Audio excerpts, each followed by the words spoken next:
આજે આખા વડગામ વિધાનસભામાં ખુશીની લહેર છે। મુક્તેશ્વર ડેમ ને કર્માવત તળાવમાં નર્મદાના નીર આવે આ સ્વપ્ન 20-25 વર્ષ જૂનું લાલજી મામાના સમયનું સ્વપ્ન આજે સાકાર થયું છે। મને લાગે છે કે ધારાસભ્ય બનવું આ વિસ્તારમાંથી સળંગ 2 વખત ધારાસભ્ય બનવું એ મારું આજે લેખે લાગી ગયું।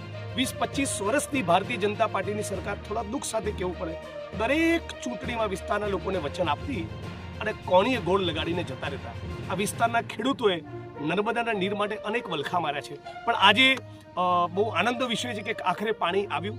અમારા બધાના મહેનતના કારણે કોંગ્રેસ પાર્ટીના સાથીઓ, કાર્યકર્તાઓ, ખેડૂત આંદોલન બધાના સહિયારા પ્રયત્નોના કારણે આ શક્ય બન્યું છે।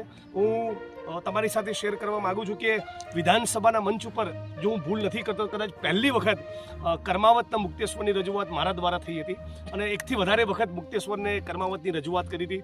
માનનીય મુખ્યમંત્રી ભૂપેન્દ્રભાઈ હોય, એ વખતના ચીફ સેક્રેટરી હોય, સિંચાઈ સચિવ હોય, સિંચાઈ મંત્રી બધાની સમક્ષ સતત રજૂઆતો કરી। રેલીઓ, ધરણા, અરજી, આવેદનપત્રો, કાર્યક્રમો, પ્રોટેસ્ટ, વિરોધ, ખેડૂતોની મોટી રેલી થઈ। આ બધા પ્રયત્નોના કારણે આજે વિધાનસભા વડગામમાં ખુશીની લહેર છે। મુક્તેશ્વરના કર્માવતનું પાણી એ ફરી આ વિસ્તારને ધારદાર બનાવે, સમૃદ્ધ બનાવે એ જ આશા અને અપેક્ષા છે। અને એટલું ઈચ્છું છું કે ભારતીય જનતા પાર્ટીના મિત્રોને એટલી પ્રેમભરી ટકોર કરવા માગું છું કે આમાં ક્રેડિટ માટે દોડાદોડ કરવાના બદલે અહીંના ખેડૂતોના દેવા માફ થાય એવું કરો। અહીંના જે ખેડૂતોને ટેકાના ભાવ નથી મળતા એવું કરો। અતિવૃષ્ટિ અને કમોસમી વરસાદના કારણે જે ખેડૂતોનું નુકસાન થયું છે એનું કાચું પાકું વળતર નહીં, યોગ્ય વળતર મળે, એને સંતુષ્ટિ થાય એટલું વળતર મળે એવું કરો।